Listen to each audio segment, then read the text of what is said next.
آپ یہیں رکے، میں ذرا ابھی آتا ہوں۔ مگر آپ مجھے اکیلا چھوڑ کے کہاں جا رہے ہیں؟ وہ بھی صوفے سے گھبراتی ہوئی اٹھی تھی۔ بے فکر ہو، تھوڑی دیر کے لیے میرے بغیر اکیلا رہنا پڑے گا۔ وہ پھر ضومنی لہجے جو کہ اس کے خاک پلے نہیں پڑا تھا، وہ مسکراتا ہوا دروازے کی سمت بڑھنے لگا، مگر پھر کچھ سوچ کر وہ واپس پلٹا تھا۔ اور ہاں، پھر سے اس گلاس ونڈو سے باہر اترنے کی کوشش مت کرنا۔ باہر لان میں ٹائیگرز کھول دیے گئے ہیں اور انہیں بھی میری طرح حسین چہرے بہت پسند ہے۔ وہ اس کے دلہنا پہ سراپے پر ایک بھرپور نظر ڈالتا کمرے سے نکل گیا۔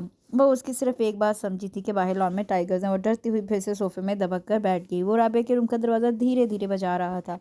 اس وقت کون ہے؟ وہ بلینکٹ سے نکل کر دروازے پر آئی۔ دروازہ کھولا تو سامنے عارفین کو کھڑا پایا۔ اے عارفین بیٹا، تم اس وقت؟ سب خیریت تو ہے نا؟ وہ گھبرا گئی تھی۔ مما، کیا میں اندر آ سکتا ہوں؟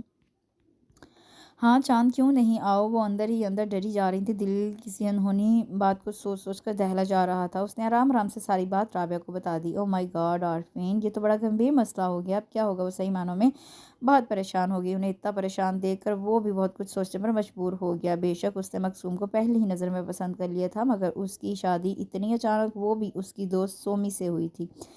مگر پھر حالات نے کچھ ایسا پلٹا کھایا کہ وہی جان عزیز اس کی ہم سفر بن گئی۔ وہ قدرت کے اس فیصلے پر بہت خوش ہوا تھا، مگر خوابوں خیالوں سے نکل کر جب حقیقت کی دنیا میں قدم رکھا تو حالات کے خراب ہونے کا اندازہ ہوا۔ عارفین، تو پہلا کام تو یہ کرو کہ سومی کی ممی کو فون کرو انہیں یہاں بلاؤ، انہوں نے فکرمندانہ لہجے میں کہا۔ مگر مما، اس میں سومی کی ممی کیا کر سکتی ہیں؟ وہ سمجھا نہیں تھا۔ ارے بیٹا، سومی ان کی بیٹی ہے جس کی شادی تم سے ہونی تھی، مگر وہ کیا وجہ ہے کہ سومی کی دوست سے تمہاری شادی کر دی گئی؟ اور پھر سب سے بڑی بات کہ کل ولیمے کی تقریب ہے، اور یہ بات ان کے علم میں ہے یا نہیں؟ اور اگر ہے تو انہوں نے ایسا کیوں کیا؟ یہ تو ہمارے ساتھ سراسر دھوکہ ہے۔ آپ ٹھیک کہہ رہی ہیں مما، مگر مقصوم کا کہنا یہی ہے کہ وہ لا علم ہے، سومی کی حرکت سے بے خبر ہے۔ وہی تو میرا مطلب ہے عارفین، مگر میں پھر بھی بہت کنفیوز ہوں۔ تم پہلی فرصت میں سومی کی ممی کو فون کر ملا کے مجھ سے بات کرواؤ۔ کچھ ہی گھنٹوں میں وہ رابعہ اور عارفین کے روبرو تھی، اور رابعہ سے انہیں سب کچھ پتہ چل گیا تھا، مگر ان کی کیفیت رابعہ سے بالکل مختلف تھی۔ چہرے پر غم و دکھ کے علاوہ غصہ و جلال بھی بہت تھا۔ میں ملنا چاہتی ہوں مقصوم سے۔ وہ تینوں اس کمرے میں داخل ہوئے جہاں مقصوم ایک صوفے پر دبکی بیٹھی تھی۔ سومی کی ممی کو دیکھ کر وہ صوفے سے کھڑی ہوئی تھی۔ انہیں دیکھ کر اس کے چہرے پر ڈر، خوف کے رنگ منڈلانے لگے تھے۔ دل سہم سہم کر جیسے سکڑنے لگا تھا، آنکھوں میں نمی سی اترنے لگی، ہلکے ہلکے پورا وجود کپ کپا رہا تھا۔ وہ آنکھوں میں غصے کے شعلے بھرے آگے بڑھی اور ایک زناٹے دار تھپڑ اس کے منہ پر مارا کہ وہ پھر سے اسی صوفے پر گری تھی۔ انہوں نے اسے پھر سے دونوں بازوؤں سے سختی سے پکڑ کر اپنے مقابل کیا تھا۔ یہ کیا کیا ہے تم نے؟ اور سومی کا ان کا غصہ اس قدر عروج پر تھا کہ اگر بس چلتا تو وہ ابھی اور اسی وقت مقصوم کو شوٹ کر دیتی۔ ان کی یہ جارحانہ حرکت دیکھ کر عارفین آگے بڑھا تھا۔ آفرین بیگم کی ان حرکتوں نے عارفین کو بھی غصہ دلایا تھا۔ وہ بہت برا لگا تھا ان کا یہ برتاؤ مقصوم کے ساتھ۔ بیہیو آنٹی، یہ کون سا طریقہ ہے بات کرنے کا؟ اس نے مقصوم کو ان کی سخت گرفت سے چھڑایا تھا۔ وہ بھی ڈر و خوف سے عارفین کی پشت پر چھپی تھی۔ یہ آپ بول رہے ہیں، جبکہ سب سے بڑی مجرم تو یہ خود آپ کی ہے۔ انہیں عارفین کا یوں مقصوم کو چھڑانا کچھ ناگوار گزرا تھا۔ دیکھیے، اس طرح غصہ کرنے سے کوئی مسئلے کا حل نہیں ہے۔ اہم پوائنٹ یہ ہے کہ سومی نے یہ کیوں کیا، کہاں ہے وہ اس وقت؟ یہ تو یہ بتائے گی جو بہت معصوم بن رہی۔ انہوں نے زہریلی نگاہوں سے عارفین کی پشت پر چھپی مقصوم کو دیکھا۔ مجھے تو لگ رہا ہے کہ اسی نے کچھ گڑبڑ کی ہے، میری بھولی بیٹی کو ورگلایا ہے۔ پوچھا اس لڑکی سے کہ کہاں ہے سومی؟ اچھا، تو اس نے آپ کی بھولی بیٹی کو ورگلایا، اور وہ اتنی بھولی تھی کہ اس کے ورگلانے میں آ بھی گئی؟ عارفین بیٹا، آپ نہیں جانتے، ایسی لڑکیوں کو امیر لڑکوں کو پھانسنے میں بہت آگے ہوتی ہیں۔ اچھا، ویری گڈ۔ تو پھر آپ کی اپنی بیٹی کو کیا کہا جائے گا؟ انہیں اپنا نہیں تو کم از کم آپ کی عزت کا ہی خیال رکھنا چاہیے تھا۔ شادی والے دن گھر سے بھاگ جانا، یہ کون سی عقل مندی ہے؟ بہت سے سوال اٹھتے ہیں ایسی لڑکیوں کے لیے، مگر میں کچھ نہیں بولوں گا، آپ خود سمجھدار ہیں۔ اور رہی مقصوم کی، تو اگر یہ آج یہاں نہ ہوتی تو جو سوالات میرے ذہن میں ہیں وہ سب آپ سے آپ کے گھر والے رشتہ دار، شادی میں ہر فرد آپ سے کر رہا ہوتا۔ پھر میں آپ سے پوچھتا کہ کیا جواب ہے آپ کے پاس؟ آنٹی، اس لڑکی نے آپ کی عزت رکھی ہے، مگر یہ جگہ اس کی نہیں، سومی کی ہے۔ وہ کسی بھی طرح اتنا اچھا اعلیٰ خاندان بہترین لڑکا گنوانا نہیں چاہتی تھی۔ انہیں رہ رہ کے سومی پہ غصہ آ رہا تھا، جس نے اپنی بیوقوفی اور نادانی میں اتنی بڑی غلطی کر دی تھی۔ میرا نکاح سومی سے نہیں، مقصوم سے ہوا ہے، اور اس لحاظ سے یہ میری شریک حیات ہے، مگر میں اس نکاح کو نہیں مانتی۔ میں سومی کو ڈھونڈوں گی، یہ جگہ اسی کی ہے، وہ یہاں آئے گی۔ میں اس لڑکی کو سومی کی جگہ نہیں لینے دوں گی۔ فی الحال تو آپ سومی کو ڈھونڈیے، پتہ کریں کہ وہ کہاں ہے، باقی باتیں بات کی ہیں۔ اس نے بھی حتمی فیصلہ سنا دیا تھا۔ عارفین، بہت ہو گئی، اب خاموش رہو تم۔ رابعہ کو بیچ میں ٹوکنا ہی پڑا۔ آئی ایم سوری عارفین کچھ زیادہ ہی بول گئے ہیں۔ اہم بات تو یہ ہے کہ کل ولیمہ ہے اور کل آپ کے پورے خاندان کو یہاں آنا ہے تقریب میں، تو وہ سب مقصوم کو دیکھ کر بہت سے سوال اٹھائیں گے، اور پھر بہت سی